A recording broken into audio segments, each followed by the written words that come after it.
you travel, what's your purpose? What do you do when you get there? Is there a particular thing that you're looking for? What do you hope to gain? For me, it's about design when I travel to a different city. I have to know what makes a city, but most importantly, what makes the creative community. That's why a city that should be on everyone's list is Copenhagen, Denmark. Voted one of the top cities to live in the world, Copenhagen offers cutting-edge architecture, furniture design, biking culture, and a design community that's internationally known. I've always read about how cool the city is for its design culture and how so many people fall in love with the city that they don't want to leave. I had to see it for myself, so I bought a ticket, I packed my bags, and caught the quickest flight to Copenhagen. I traveled here not just to see how cool the city is, but to meet the people and the brands that make up the creative identity of Copenhagen. Back home I was frustrated because there's only so much I could do on social media besides like a picture, read an article, or imagine myself in this city. So I was excited when I arrived to be able to meet the individuals who play a role in making Copenhagen what it is. From the museums that collect art from around the globe, to a unique barbershop that has a rare juxtaposition of selling toys and cutting hair, or to an international streetwear brand that mixes high-end fashion with underground streetwear culture. All these brands shape the fabric of Copenhagen's unique identity. This gives an unforgettable experience and tells a story of what Copenhagen is all about.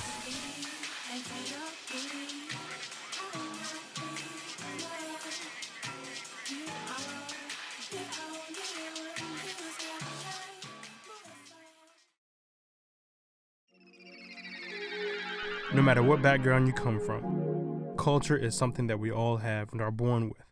I appreciate museums because they play an important role in understanding culture. One of the main purposes of museums is to tell stories to the public by displaying art and artifacts that are important to culture.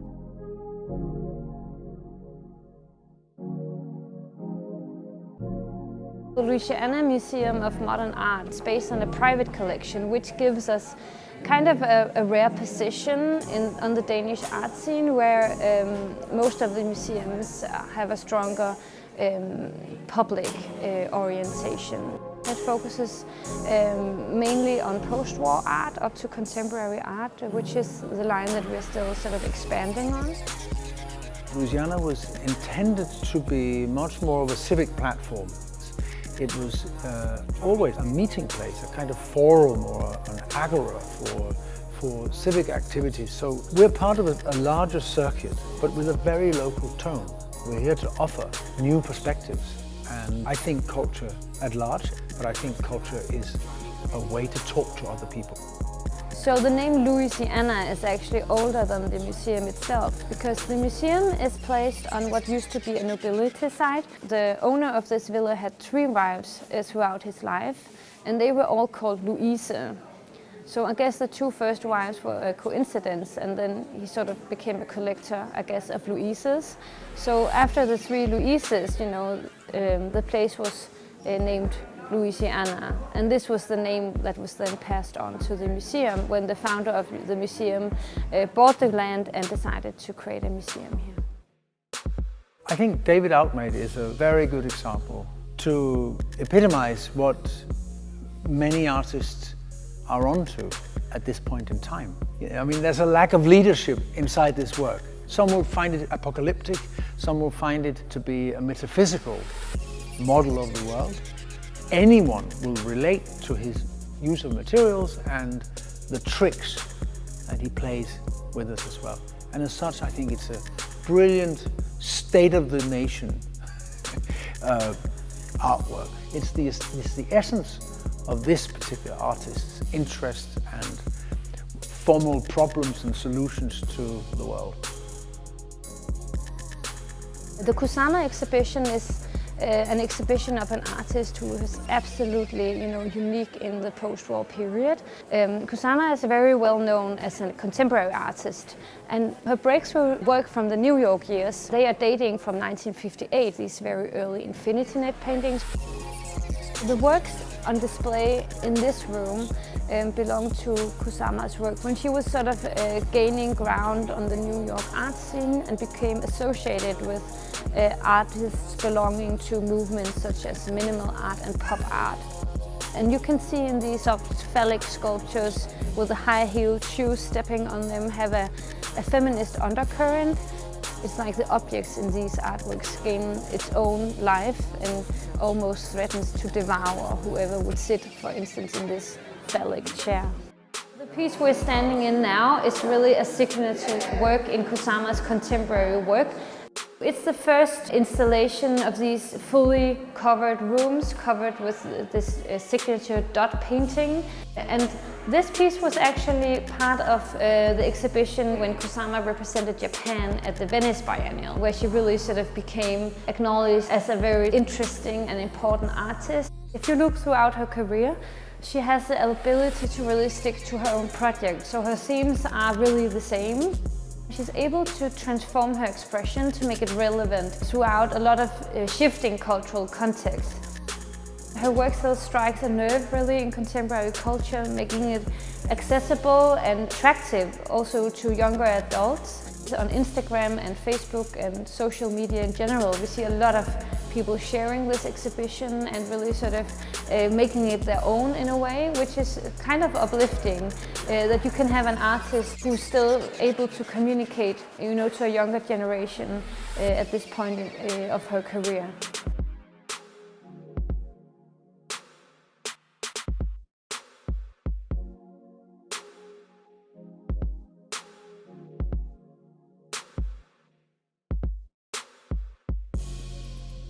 From what I've seen in the States, the majority of barbershops are standalone, so when I came across Ruben and Bobby, it surprised me. The contrast between cutting hair and selling vintage toys and being a hangout spot for young adults proved this establishment to be more than just a barbershop, but a cultural influencer. I have a hairdresser slash retro game and toy shop here in Nørrebro in Copenhagen. I mostly do haircutting all day, and then people can come in and play arcade machines or play pinball machines and come and trade, sell the old toys, retro toys from the 80s or 90s, or old video games, and trade it for something else or get some money for it. I had my own shop for 6.5 years. I've been collecting old video games and old toys like on and off. Been doing it since I was a kid. 6.5 years ago, I've been cutting hair 10 years. Before I was like a trained hairdresser, and then I opened my own place.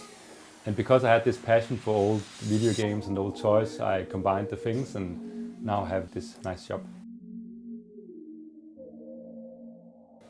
It's really nice for me to have a shop where I can collect all these things. I have a really good excuse for getting more and more stuff, because when you have a small apartment at home, you don't have room for so much things. So here I have a big shop and I can just collect like a maniac, and people can come in and enjoy all these things. It's not just my own small treasure. It's for everyone to come and enjoy. So it's okay if people just come in and use it as a museum. For me, collecting, it develops which things that I'm really into. Of course, I really like the old classics, the Turtles, He-Man, Transformers, G.I. Joe, and all the old video games. But I think for me, it also gets more and more specialized. And now I really like Thundercats, or I like the Toxic Crusaders, like more niche Ghostbusters. But I also like strange bootleg things from Mexico. It's also about like the aesthetics of these things. Some of the things can be art also, or something that I enjoy to look at, like the old colors and all the old aesthetics from the 80s and the beginning of the 90s. I also get so many people through my shop cutting hair. There's a lot of people who like video games and like the joy of playing video games together, or just like collecting or appreciating the designs of all these things. Because I also get so many people through my shop cutting hair, I have a big surface of meeting people. In the early start of my shop, I had like a monthly arcade tournament where people can come and compete in different games every month. And then I've been doing a lot of events. I know a lot of people who are into some of the same things, and we do a lot of really nice and fun things together, and we have great joy in being together and celebrating all these fun stuff and all these fun toys and video games.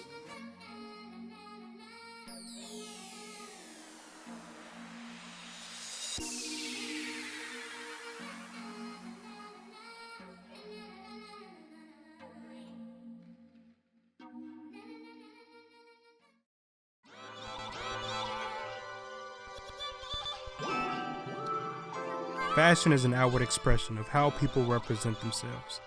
And since Copenhagen is a popular city for clothing design, I came here to see how one of the most popular brands in Copenhagen represents themselves locally and internationally.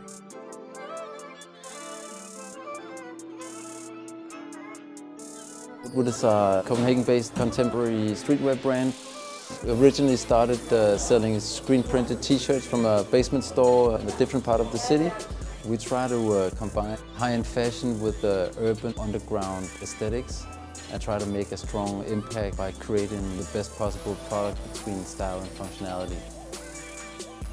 Throughout the years, we have done numerous collaborations with everything from renowned global brands to more or less niche artists, such as the French tattoo artist Fusi, Peter Sutherland, going to Nike and Disney. These collaborations have been important markers for us as a brand and have helped us develop to where we are. We've seen it as a way to tell people and educate people about the brand and what we are about.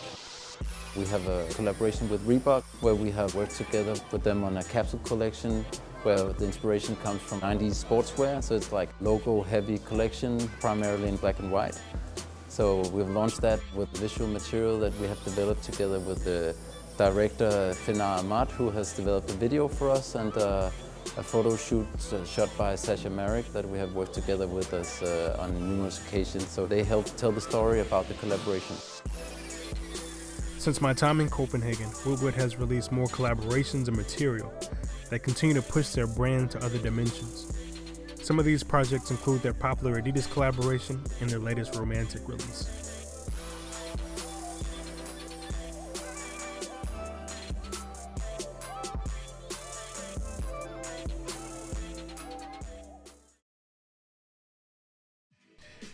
It's so easy to get caught up in social media that we forget to explore and see the world from outside our phones and computers.